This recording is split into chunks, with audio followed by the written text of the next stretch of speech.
بسم اللہ الرحمن الرحیم۔ السلام علیکم۔ سب سے پہلے انسان اپنے لیے کیا دعا مانگے؟ میرے دوستو، انسان اللہ تعالیٰ کے راستے میں جتنا خرچ کرے گا اللہ تعالیٰ اتنا زیادہ عطا کریں گے۔ دعا مانگنے کے بارے میں ایک نکتہ سمجھ لیجئے کہ جب دعا مانگتے ہیں کہ اے اللہ ہمیں نیک بنا دے، تو اس دعا کے مانگنے کا یہ فائدہ تو کم سے کم یہ ہے کہ کل قیامت کے دن جب اللہ تعالیٰ پوچھیں گے کہ اے میرے بندے تو نیک کیوں نہ بنا، تو وہ بندہ کہہ سکے گا کہ اے میرے پروردگار، میں آپ سے دعا تو مانگتا تھا، جب اعمال نامے میں دعا موجود ہوگی تو اللہ تعالیٰ اسی دعا کو عذر بنا کر اس بندے کی مغفرت فرما دیں گے کہ ہاں ہم سے دعا مانگتا تھا کہ اے اللہ مجھے نیک بنا دے۔ اسی لیے سب سے پہلی دعا یہ مانگیے کہ اے اللہ مجھے نیک بنا دے، اس کے بعد اللہ سے اللہ کا عشق مانگیے۔ مگر کیسے؟ آج اللہ تعالیٰ سے دنیا کا مال مانگنے والے، خوبصورت بیوی مانگنے والے، دنیا کے عہدے مانگنے والے، صحت اور شہرت مانگنے والے بہت زیادہ ہیں، مگر آج اللہ تعالیٰ سے اللہ تعالیٰ کو مانگنے والے بہت تھوڑے ہیں۔ کہیں ایسے چہرے نظر نہیں آتے کہ اللہ تعالیٰ کے لیے اداس پھر رہے ہوں؟ کیا ایسے نوجوان ہیں جو رات کے آخری پہر میں اٹھ کر لا الہ الا اللہ کی ذبح لگاتے ہوں؟ اسی لیے آج اللہ تعالیٰ سے اس کا عشق مانگ لیجئے۔ عشق الہی وہ نعمت ہے کہ جب بندے کو مل جاتی ہے تو پھر اللہ تعالیٰ اس کو دنیا کی سرداری دے دیتے ہیں۔ دوستو، اب جانتے ہیں دعا کی قبولیت کا راز کیا ہے؟ میرے دوستو، دعا دل کا عمل ہے، زبان سے تو صرف اظہار ہوتا ہے، اس لیے دل سے گڑ گڑا کر دعا مانگیں گے تو اللہ تعالیٰ ہماری دعاؤں کو ضرور قبول فرمائیں گے۔ ایک بزرگ جب مجمع میں دعا مانگتے تو فرماتے کہ ہماری دعا قبول ہو گئی۔ کسی نے کہا حضرت آپ کیسے کہہ سکتے ہیں کہ ہماری دعا قبول ہو گئی؟ آپ نے فرمایا اتنا مجمع اگر کسی سخی کے دروازے پر چلا جائے اور اس سے جا کر وہ ایک چونی کا سوال کرے تو بتاؤ کہ وہ اتنے مجمع کو خالی ہاتھ بھیجے گا یا چونی دے کر بھیجے گا؟ اس نے کہا حضرت وہ خالی تو نہیں بھیجے گا، ایک چونی تو دے ہی دے گا۔ آپ نے فرمایا اس دنیا کا چونی دینا مشکل کام ہے اور پروردگار کے لیے ان سب کو معاف کر دینا آسان کام ہے۔ اللہ بخشش کا عجیب بہانہ بناتا ہے۔ اب ایک نکتہ سمجھیے کہ ہر بندے کی حفاظت کے لیے فرشتے طے ہیں۔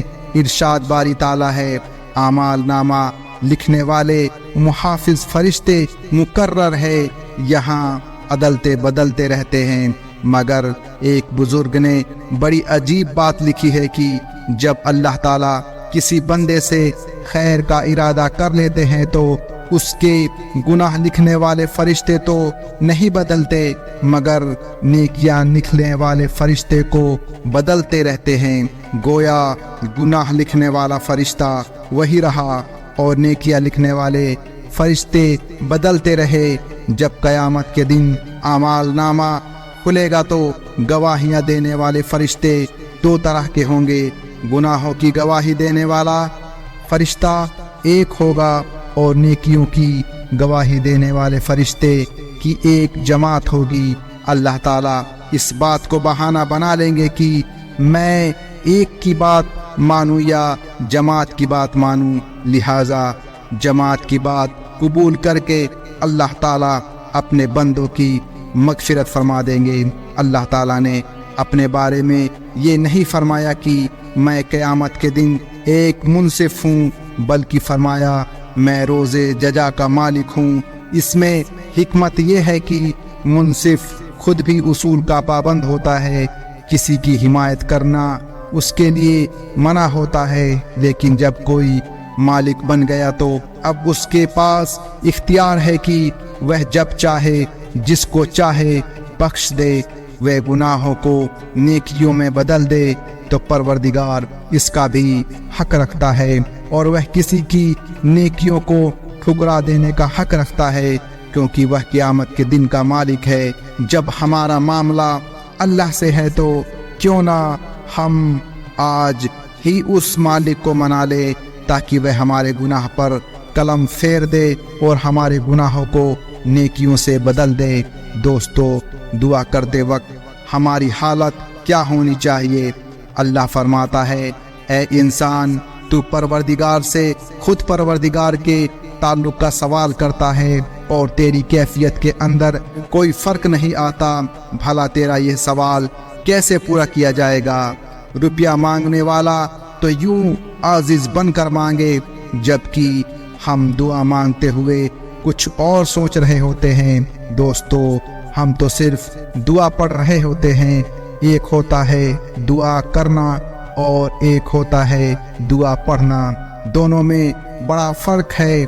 आजकल हम दुआएं पढ़ते हैं, जब तक हम दुआएं पढ़ते रहेंगे नतीजा जाहिर नहीं होगा।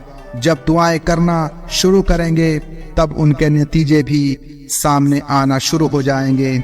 आखिर दुआ करने का सही तरीका क्या है? दुआ करना क्या होता है? दुआ करते वक्त इंसान सर के बालों से लेकर पाँव के नाखूनों तक सरापा सवाल बना होता है। फिर उसके जिस्म पर एक कैफियत तारी होती है जिसे गिड़गिड़ाना कहते हैं, रोना कहते हैं। इस कैफियत में रोंगटे खड़े हो जाते हैं। फिर हमें अल्लाह ताला की अज़मत को सोचना चाहिए कि मैं कोई हैसियत नहीं रखता, और फिर जब परवरदिगार के सामने वह दामन फैलाता है तो परवरदिगार उसके दामन मुराद को गौहर मुराद से भर दिया करते हैं। दोस्तों, हमें दुआएं करने के अलावा दुआएं लेने के तरीके भी आने चाहिए। वो क्या हैं? तो दोस्तों, आजकल हमें दुआएं करवाने का शौक़ तो रहता है, दुआएं लेने का शौक़ नहीं होता। दुआ करवाना और चीज़ है और दुआ लेना और चीज़ है। दुआएं करवाना तो ये हुआ कि हजरत जी दुआ कीजिए, अब्बू दुआ कीजिए, अम्मी दुआ कीजिए, और एक दुआ लेना होता है वह इस तरह की सुन्नत की इत्तिबा में इतनी पाबंदी करे कि शेख की नज़र में पड़े तो उसका दिल बाग बाग हो जाए और शेख के दिल से बेइख्तियार दुआएं निकलना शुरू हो जाए। इसी तरह बेटा इतना फर्माबरदार बने कि बाप की उसके चेहरे पर नज़र पड़े तो बाप के दिल से बेटे के लिए दुआएं निकल रही हो। बेटा माँ की इतनी खिदमत करे कि माँ बेटे की तरफ नज़र उठाए तो माँ की ज़बान से दुआएं निकलती चली जाएं। अल्लाह ताला हमें दुआएं लेने वालों में से बना दे।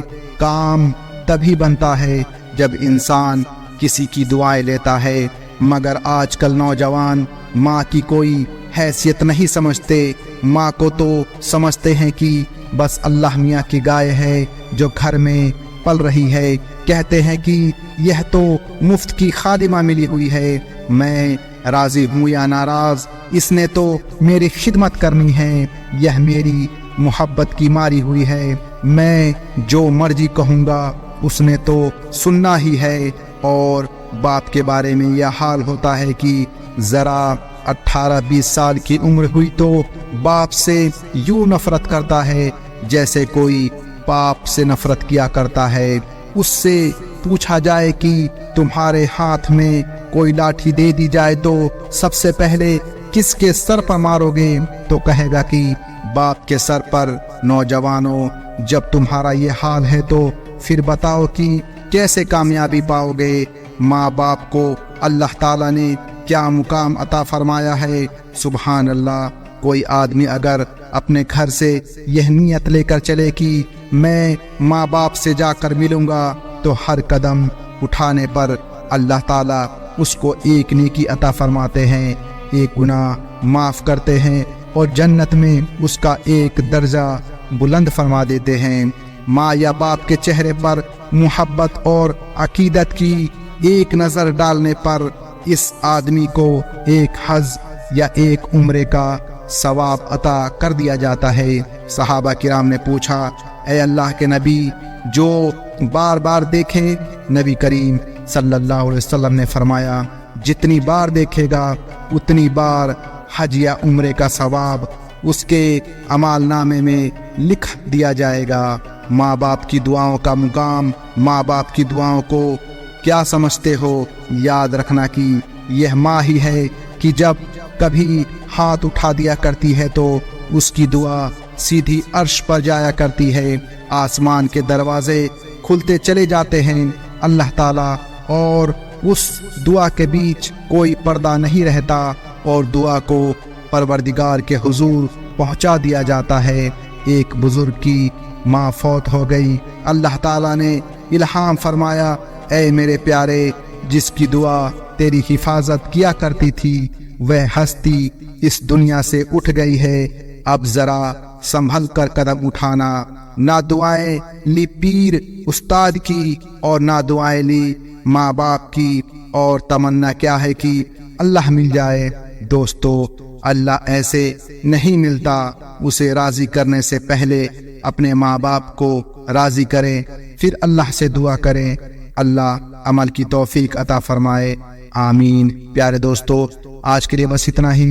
हम उम्मीद करते हैं कि आपको आज का यह वीडियो पसंद आया होगा। इस वीडियो को लाइक, शेयर और ऐसे ही वीडियोस देखने के लिए चैनल को सब्सक्राइब करें। हम मिलते हैं आपको अगली वीडियो में। तब तक के लिए अस्सलामु अलैकुम व रहमतुल्लाहि व बरकातुहू।